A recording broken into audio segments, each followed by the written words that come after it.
See, everyone must know that the EV batteries go through a long development cycle and also very stringent testing before it is allowed to be put inside a vehicle. So one of the main things every EV user must know is that the batteries are generally very safe for the intended use case. So having said that, it must be kept in mind that the battery is essentially the fuel for the vehicle and needs to be taken care and handled with some amount of caution, just the way any combustible fuels are handled.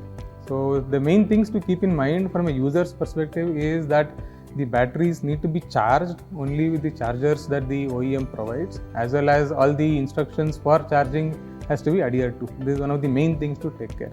Additionally, one must take care to treat it with care in the sense that it is not exposed directly to water or to other flammable substances, corrosive substances and so on. This is again a general handling practice that electronics to be taken care well.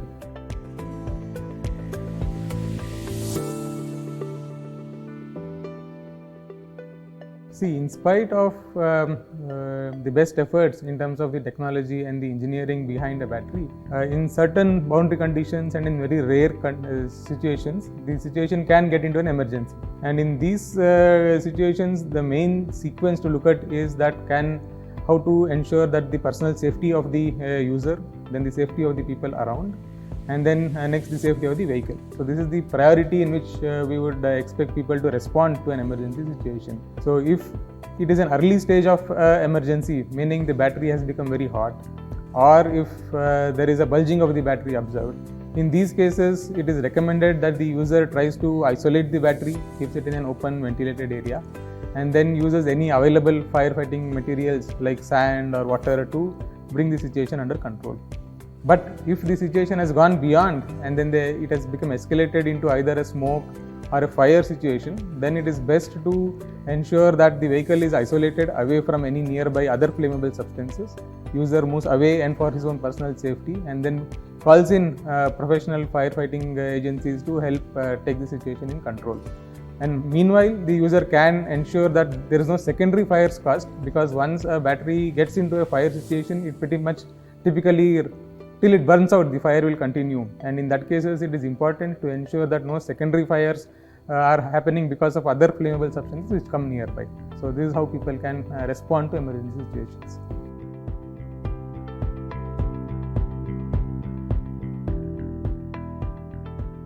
One thing to keep in mind is while electric vehicles as such are new in terms of getting adopted, the market is maturing and situation is evolving, and the technology also is getting better with each passing week and day, months. So, but it is very clear that an electric scooter today can do everything that its equivalent combustion engine driven scooter can do.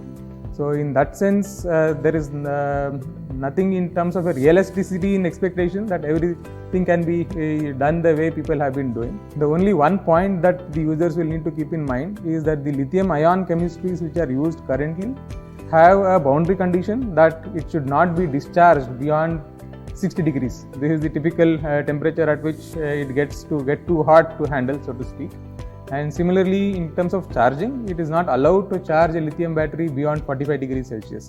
So this is 2 points related to the battery that users need to be aware of when they make the choice of buying an electric vehicle. And generally these are not limitations, because a well-designed battery and a vehicle will have several measures to ensure that the temperature stays in these moderate operating ranges where the battery performs well, the vehicle performs well.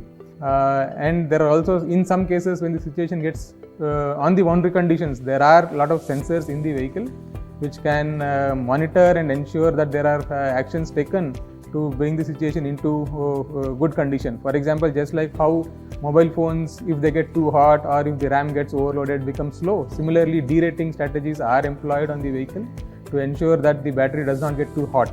This is how this is done. And from a user's point of view, electric vehicles pretty much offer everything that a combustion vehicle can do, plus the added advantage of ease of ownership, better ownership, costs and so on.